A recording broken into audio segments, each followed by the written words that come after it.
the purpose this today was to expose Gvahim to the Jewish community here, and to let them know that there is such an organization that can handle new immigrants to Israel. How can you measure the success of the children that graduate?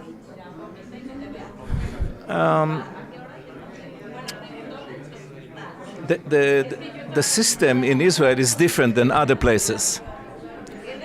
In most of the colleges and also the universities, there's courses for innovation. By the way, also in high school. In Israel today, there is lectures and courses regarding innovation. So basically, when they are coming to be interviewed in companies to get a job, they are getting two tests. One, they give him some problem and to see how he will solve it innovation in an innovative way.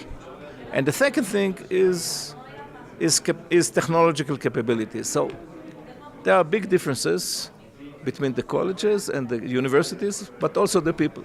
If you see somebody very enthusiastic and innovative brain, you take him even if he's not coming from a good school. Gap between the rich people and poor people has grown. What is it? That's true. Usually, when there is a success, economical success in a special sector, a gap is created. But it's not just between the poor and the rich. In Israel, there is no so rich, but there are people who are getting enriched. In the last decade, there are many, many people below the age of 40 who get rich from high-tech, of exits and so on. So, and there are people from other industry, not high-tech, they are not poor, but not getting rich. So, it's one of the economical, social challenges for the society in Israel and to the government.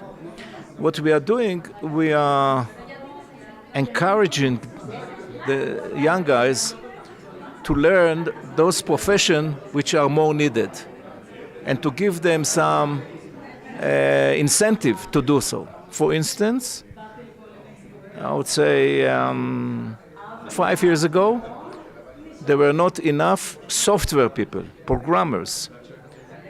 The government started to make propaganda and give stipendia and so on to people who will learn computer science. So I've seen the research, I think, a month ago.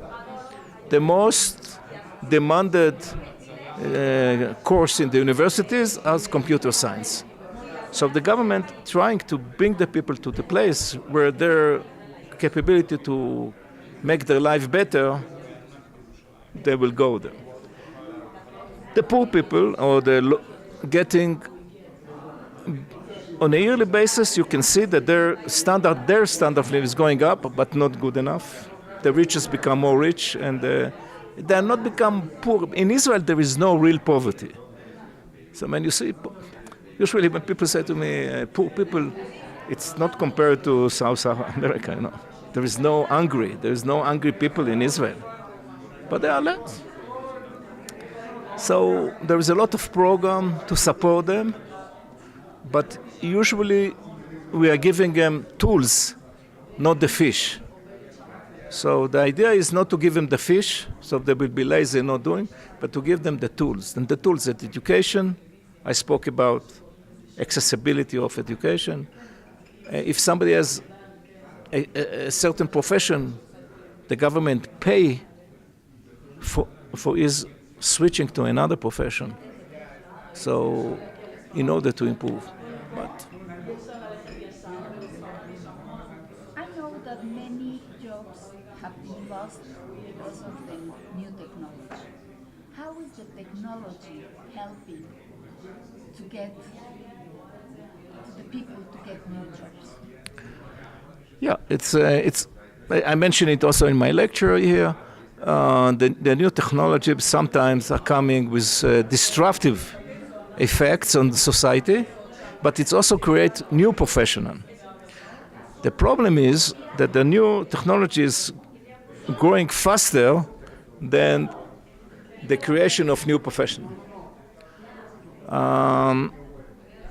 That's why in Israel we are now focusing on artificial intelligence, and as a result of that we are creating new professionals.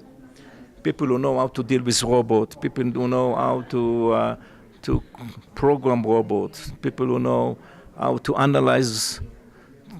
Basically, we are building a new set of professions. But it will be a problem, no question. I usually read and hear about the new technology In medicine, yeah. medicine. Is Israel exporting the technology and the drugs? Of course, Israel economy is dependent on export of technology, of products, because the local market is minimal. We are only less than 9 million people, and the markets are outside of Israel, and we are selling technology and we are selling products. Yes, the answer is yes. I heard that in the roads in Israel, they are putting some things, I don't know how they call it. So when the electric cars pass, they charge. Yeah. Yeah, there are some issues like that. I don't think that it will catch up. I'm not sure, but I'm not. Because it's still, you need energy in big quantity. So this will be it's additional energy, but it's not be sufficient to solve the problem. I also heard that Israel is developing a way to make water from air. Yeah, water from air. Yes. There is a company doing this. They are selling a lot, mainly in poor countries, in dry countries. But unfortunately, also the air is dry, so it's less water. It's a nice idea. I haven't seen yet their financials, if they really make success or not.